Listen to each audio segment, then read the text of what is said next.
Center for the Ethiopian Educational Information and Communication Technology presents Educational Satellite Television Programs.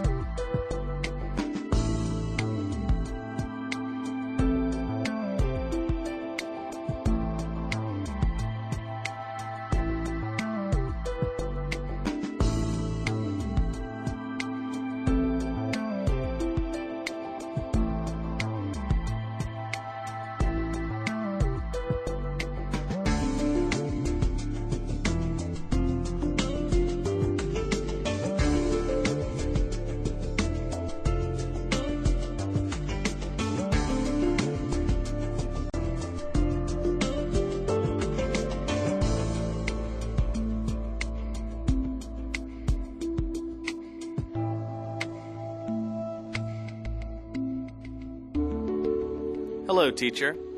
Hello, students.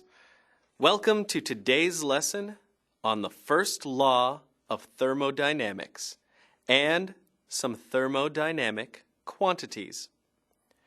Previously, we discussed some common thermodynamic terms, including intensive and extensive properties, and spontaneous and non-spontaneous processes. We learned the properties of a system can be intensive or extensive based on whether the properties depend on the amount of substance that is present in that system. Processes can be spontaneous or non-spontaneous, depending on whether or not they require external energy to continue. In today's lesson, we will explain internal energy and heat in relation to the concept of thermodynamics. Shall we start? The internal energy of a system is the total energy that is contained within a system. Part of the energy is kinetic, and part of it is potential. When chemical systems change from reactants to products, and the product returns to the starting reactant, the internal energy changes. In order to determine the change in energy, we measure the difference between the system's internal energy before and after the change.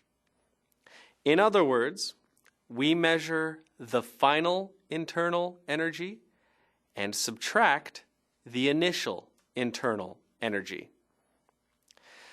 The kinetic energy part of internal energy is made up of different types of molecular motion as well as the movement of electrons within molecules.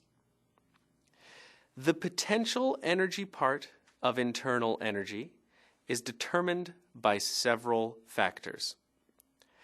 The attractive and repulsive interaction between molecules, the attractive interactions between electrons and nuclei within molecules, the repulsive interactions between electrons within molecules, and the repulsive interactions between nuclei within molecules.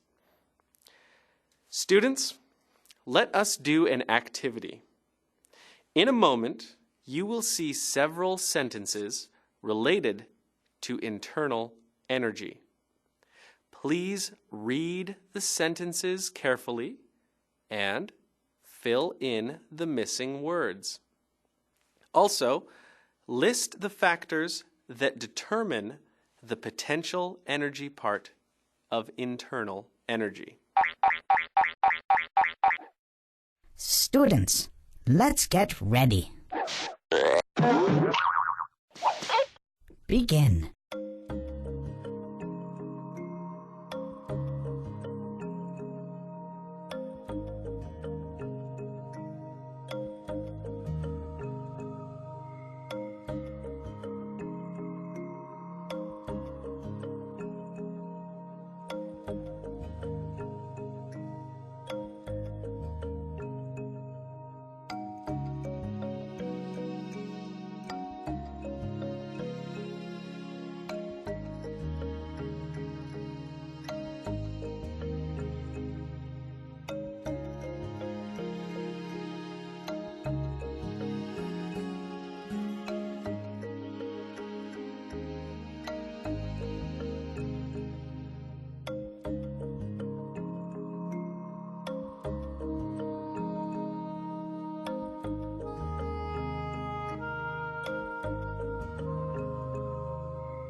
Time's up. Let's get back to our lesson. Welcome back, students. I'm sure that you had no trouble with this activity. The internal energy of a system is the total energy that is contained within a system.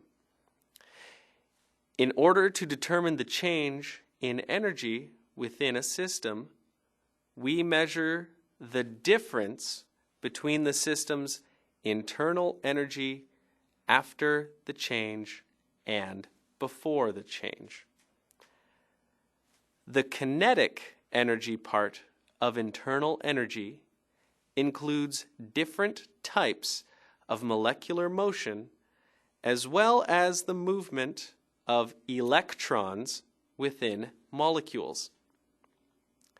For the final answer in this activity, the factors that determine the potential energy part of internal energy are the attractive and repulsive interaction between molecules, the attractive interactions between electrons and nuclei within molecules, the repulsive interactions between electrons within molecules, and the repulsive interactions between nuclei within molecules. Were you able to list all of those factors? If so, you have a great memory. Let us move on with our lesson and discuss heat in relation to thermodynamics. Heat, or thermal energy, is the energy that is transferred between a system and its surroundings as a result of a difference in their temperatures. In other words, heat moves spontaneously from regions of higher temperature to regions of lower temperature. When a system and its surroundings reach equal temperature, the transfer of heat ceases. At this point, the system and its surroundings are said to be at thermal equilibrium. An exothermic process is when a chemical reaction or a physical change releases heat. An endothermic process is when a chemical reaction or a physical change absorbs heat. Students, please list 2 examples of exothermic processes and 2 examples of endothermic processes. You may begin now. Students, let's get ready. Begin.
Time's up.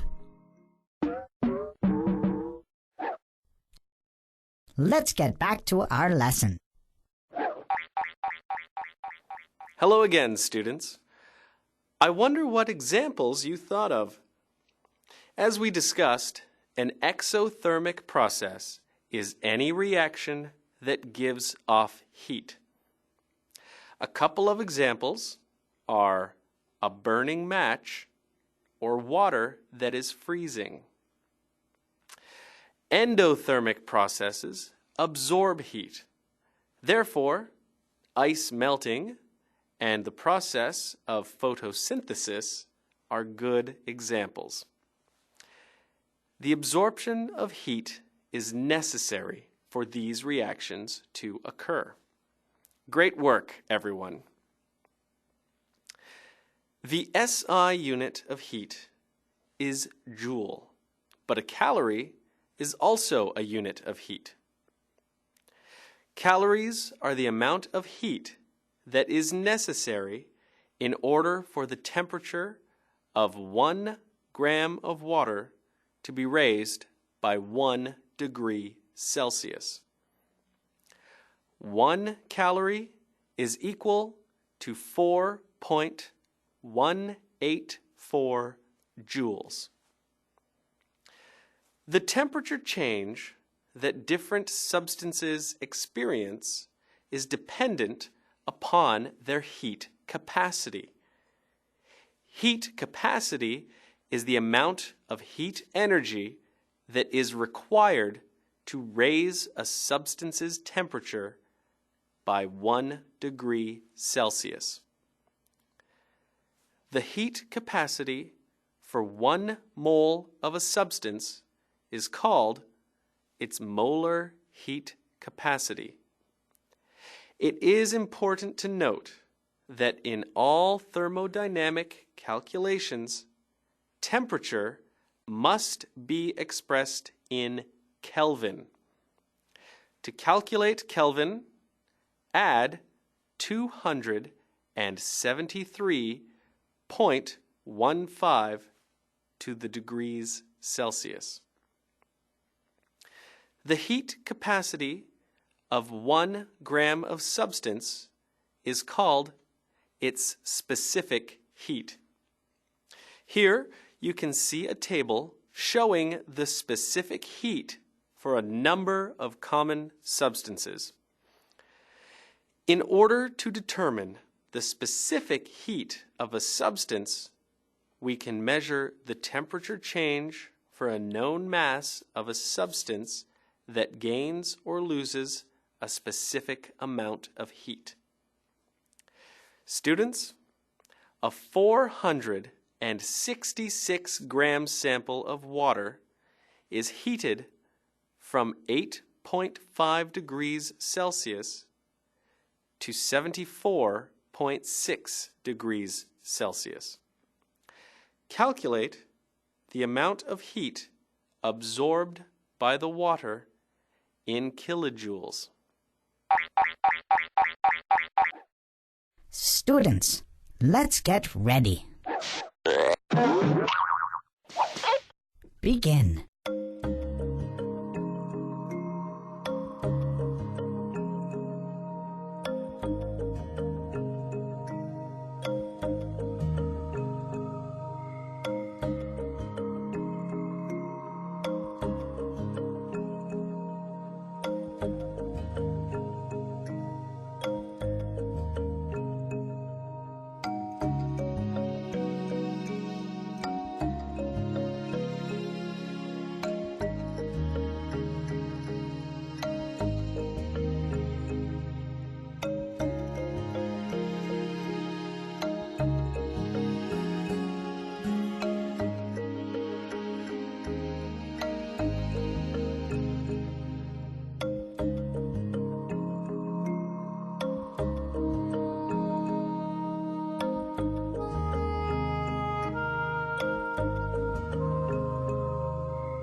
Time's up.